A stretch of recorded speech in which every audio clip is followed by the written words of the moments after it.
Bookish friends. Today I'm here with my mid-month wrap-up for October.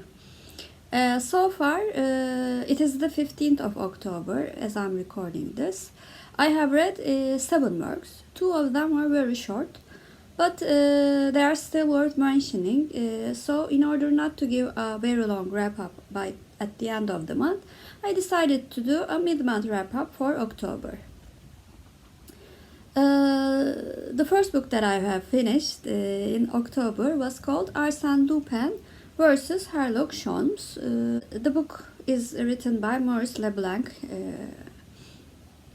and it follows the story of the worldwide famous and very skilled thief Arsene Lupin and his rival, another worldwide famous persona, Herlock Sholmes. Herlock Sholmes is clearly inspired by the great Sherlock Holmes, created by Arthur Conan Doyle, and it is a good detective satire. I really enjoyed the first half of the book. There were 8 chapters in total, and if the book had finished in 6 chapters, I would have given it 4 stars, but the last 2 chapters were like a repetition of the first half of the book, so it was unnecessary, and it also decreased the tempo of the book, in my opinion. So I gave Arsene Lupin versus Herlock Sholmes 3 stars. The second book that I finished in October was called The End of Eternity by Isaac Asimov. I read this book for my book club, and we had a discussion night last night, and we were all very pleased with the book.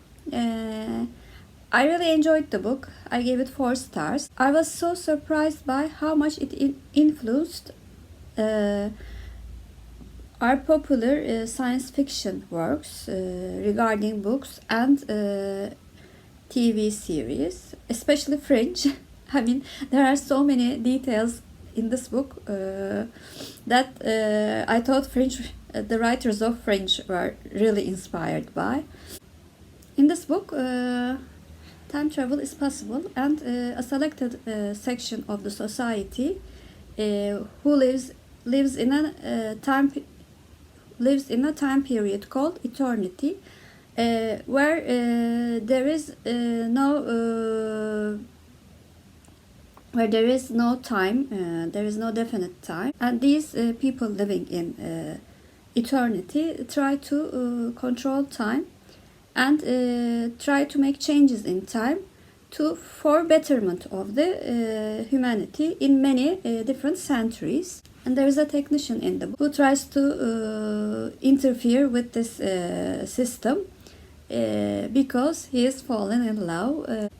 As I've said before, I really enjoyed this book and I gave it 4 stars. The plot was extremely interesting, and there were so many plot twists in the book. I read the second part very quickly. The reason that I did not give it 5 stars was because the technical details were a bit hard to understand. But I understand the story quite well. Really enjoyed especially the second half of the book. The third book that I finished was one of the books that I said I was gonna finish by the end of 2019. Mourning by Brandon Sanderson. It is the 6th book in the Miss Bourne series and currently the last book in the series.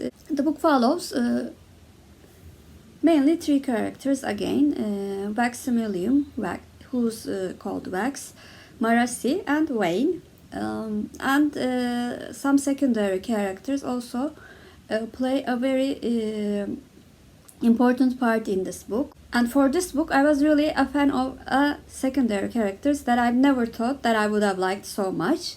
I will not say much about the plot in order not to give spoilers, but I can say that like the 5th book in the series, it feels more and more like we are in this misborn world, which is called Cosmere, in this book again.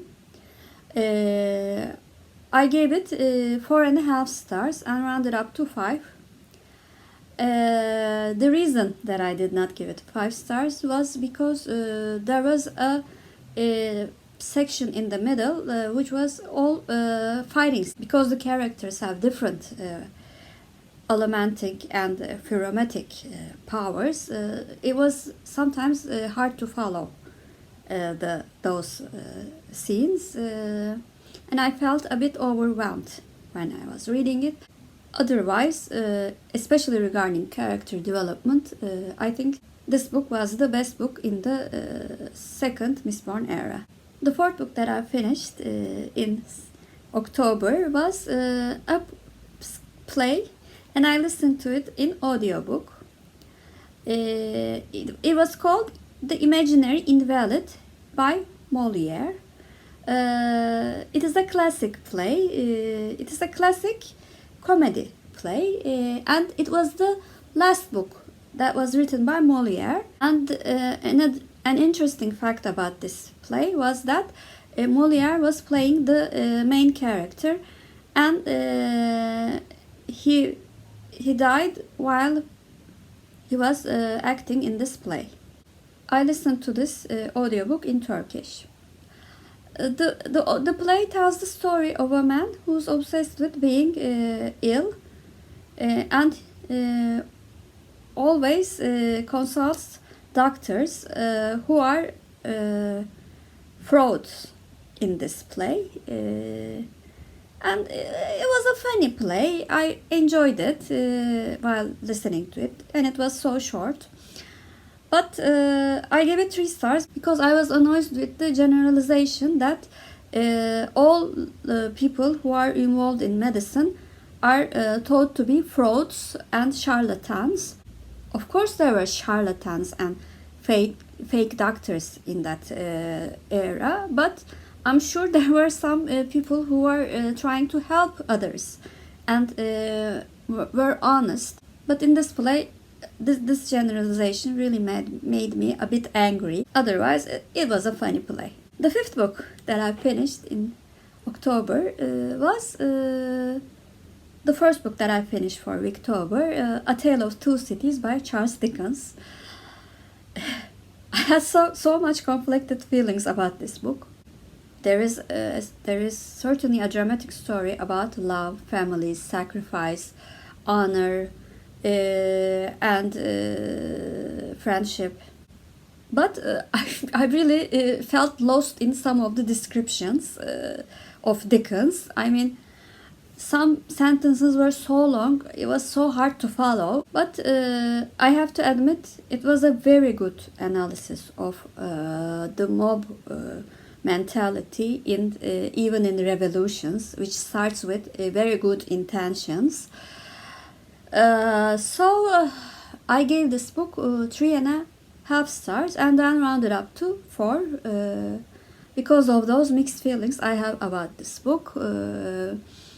I will definitely read more Charles Dickens, but it needs to be more focused on the story, because when he focuses on the story, I think he does a very good job. So I'm really glad I read this book for this interesting experience. The next work that I finished in October was another play, a classical play, but this time a dramatical play, which was written by Victor Hugo, called Hernani. I also listened to this play in Turkish, and it was also very short.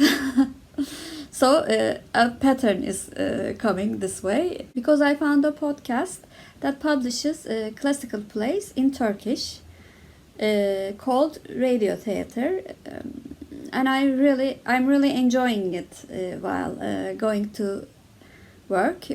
Anyhow, let's come to Hernani. I also gave this play 3 stars. It is said that it was the first romantic play that was put into theater in France. So it was an important work, but I think I'm not a big fan of tragedies. Because the words were so dramatical, I felt like laughing sometimes when I was listening to it. So I decided not to listen to classical tragedies. And the last book that I'm going to talk about, I finished it today. It is called Ayçöreği. It is in Turkish, as you can see. I borrowed this from the library. It was a detective story, Turkish detective story. It tells the story of the foundation of this detective agency called Ayçöreği. This book tells the stories of the characters who would certainly be involved in the next books, and who would be the workers of Ayçöreği, the detective agency, and the cases they encounter. I really enjoyed this detective work until the last 5 pages of this book. It was going so well. All the characters were so fleshed out, and the cases were so detailed, and I was thinking, yes, there's this detective series that I want to read aside from Ahmet Ümit's works. But in the last 5 pages, everything was solved so quickly, without any concrete evidence, actually, just because of the hunches. I was really disappointed by the ending. I was going to give it 4 stars, but now I'm going to give it 3 stars because of this ending. But I am still hopeful. There are 2 more books in the series, and maybe their ending is not so rushed, because I really enjoyed the author's writing. She really did a very good job of describing the characters and the events until the last 5 pages. So that was my mid-month wrap-up for October. So far it has been a very productive month. I read very interesting books as regarding to different genres and different time periods. So far, the favorite of the month was Bands of Mourning, but I'm hopeful for the second half of the month, because many of my most liked books are in my I Put a Spell on You readathon TBR. So we will see how the second half of the month will go. Please comment down below if you have any questions about the books that I read. If you have read the books and anything you want, you can comment on anything you want. I really like answering your comments about everything, anything. I have made so many good friends because of those comments. Thank you all. And please like and subscribe. Hope to see you very soon. Bye.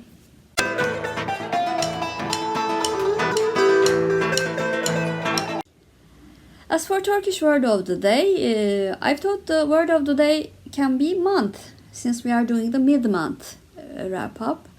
Month means ay in Turkish, and ay is our Turkish word of the day. Fun fact, ay also means moon in Turkish. Have a good day.